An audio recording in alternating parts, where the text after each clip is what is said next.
Chers amis, bonjour. En ce dernier dimanche ordinaire avant les cendres et le début du carême, il est bon de goûter à la grâce infinie de Dieu le Père et de notre Seigneur Jésus-Christ. Lecture de l'Évangile selon saint Matthieu. En ce temps-là, Jésus disait à ses disciples : « Ne pensez pas que je sois venu abolir la loi ou les prophètes. Je ne suis pas venu abolir, mais accomplir.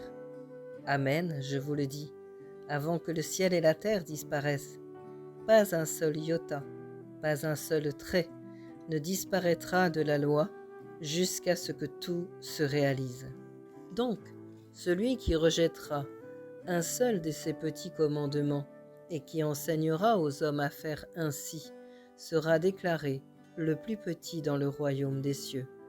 Mais celui qui les observera et les enseignera, celui-là sera déclaré grand dans le royaume des cieux. » En ce temps-là, Jésus disait à ses disciples : « Je vous le dis en effet, si votre justice ne surpasse pas celle des scribes ou des pharisiens, vous n'entrerez pas dans le royaume des cieux. Vous avez appris qu'il a été dit aux anciens : tu ne commettras pas de meurtre. Mais si quelqu'un commet un meurtre, il devra passer en jugement. Eh bien moi je vous le dis, tout homme qui se met en colère contre son frère devra passer en jugement.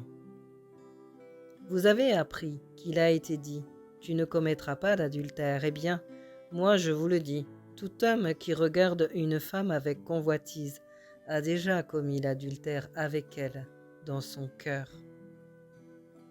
Vous avez encore appris qu'il a été dit aux anciens : tu ne manqueras pas à tes serments, mais tu t'acquitteras de tes serments envers le Seigneur. Eh bien, moi je vous le dis, de ne pas jurer du tout, que votre parole soit oui si c'est oui, non si c'est non.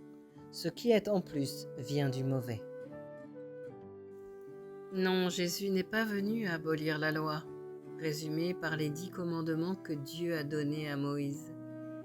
Il nous dit être venu accomplir la loi. D'ailleurs ici, il rappelle plusieurs de ces commandements et incite même à aller encore plus loin, comme si la rigueur des 10 commandements fondements de la loi n'était pas suffisante. J'imagine les disciples qui l'écoutent être très mal à l'aise à l'idée qu'au-delà du commandement de ne pas commettre un meurtre, il s'agirait aussi de ne plus se mettre en colère contre un frère ou de ne plus jurer du tout.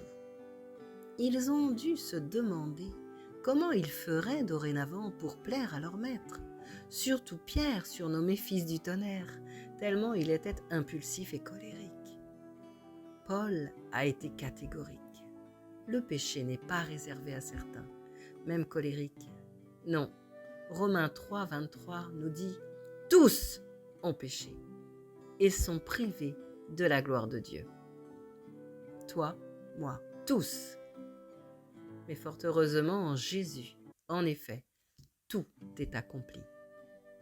C'est ce qu'il a dit en mourant sur la croix.